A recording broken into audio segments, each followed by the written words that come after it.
ગુજરાતના મોગરી ગામમાં અલ્બિનિઝમ બીમારી સાથે જીવતા વિદ્યાર્થીઓએ સફળતા મેળવી છે। 60% દ્રષ્ટિની ખામીને કારણે સ્કૂલમાં બોર્ડ પર લખેલું દેખાતું નહોતું। પુસ્તક વાંચી શકાય નહીં છતાં 12 સાયન્સમાં 99.78% મેળવ્યા છે। આણંદની નોલેજ હાઈસ્કૂલના વિદ્યાર્થી ધ્રુવ કલ્પેશભાઈ શાહે અસાધારણ સિદ્ધિ હાંસલ કરી છે। જન્મજાત અલ્બિનિઝમને કારણે તેમની આંખોમાં 50 થી 60% દ્રષ્ટિની ખામી હોવા છતાં તેમને બોર્ડ ઉપર લખેલું સ્પષ્ટ વાંચવામાં મુશ્કેલી હોવાથી તેમના મિત્રો બોર્ડ પર લખાણ વાંચી સંભળાવતા હતા। પુસ્તકમાં નાનામાં નાના અક્ષરો વાંચવામાં તકલીફ હોવાથી ઘરે તેમની માતા તેમને વાંચી સંભળાવતા હતા।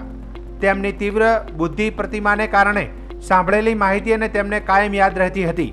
આ પડકારો વચ્ચે પણ ધ્રુવે ધોરણ 12 સાયન્સમાં 93.2% અને 99.78% મેળવ્યા છે।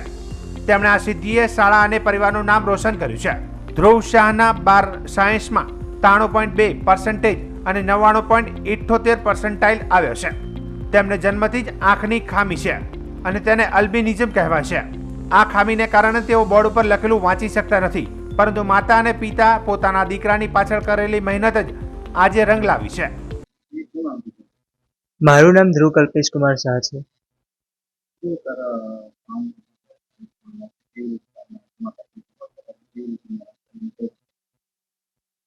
અ 11-12 સ્ટાર્ટિંગથી દરેક સ્ટુડન્ટને સિલેબસ વાસ્ટ હોય અને જે વેરિએશન હોય સિલેબસમાં એની લીધે પ્રોબ્લેમ્સ આવે છે। એવી પ્રોબ્લેમ્સ મને બી આવતી હતી અને મારી જે આંખની પ્રોબ્લેમ છે, મને અલ્બિનિઝમ નામનું ક્ષતિ છે આંખમાં, એની લીધે મને વધારે પ્રોબ્લેમ પડતી હતી। બટ મેં નક્કી કર્યું હતું કે મારે 12th સાયન્સમાં કંઈક મોટું કરવું છે, એટલે મેં એક સ્ટ્રેટેજી, એક વિઝન અને પ્લાનિંગથી મારું 11thની પ્રિપરેશન સ્ટાર્ટ કરી હતી। એકચ્યુઅલી 11thનો જે ડે 1 હતો એ મેં 12thના ડે 1 તરીકે કન્સિડર કર્યો હતો અને મારી પ્રિપરેશન 11thની ચાલુ કરી અને જે રીતે બોર્ડની એક્ઝામ માટે 12th સાયન્સમાં પ્રિપેર કરવાનું હોય છે એવી પ્રિપરેશન મેં 11thમાં જ 12thની પ્રેક્ટિસ તરીકે કરી હતી। એવી જ રીતે બધા પેપર લખ્યા હતા અને જેટલા બી ક્વેશ્ચન્સના આન્સર કરવાના હોય એ એવી જ રીતે કર્યા હતા। એટલે 11thમાં મારું બહુ સરસ પરિણામ આવ્યું અને 11thમાં જે મિસ્ટેક્સ મેં કરી એ બધાને રેક્ટિફાય મેં 12th સ્ટાન્ડર્ડમાં કરી। બધી એરર્સ જ્યાં જ્યાં આવે છે એ બધાને સુધારી અને મારા પપ્પાએ મને એવું કહ્યું હતું કે આપણે બને ત્યાં સુધી આપણે મિસ્ટેક્સને ઝીરો કરવાની છે। એટલે મેં એવરી ડે એક જ મારો ગોલ હતો કે મારી જ્યાં જ્યાં ભૂલો પડે છે, જ્યાં જ્યાં મારા માર્ક્સ કપાય છે એને મારે સુધારવાના છે અને એ ભૂલોને ફરી થવા નથી દેવાની।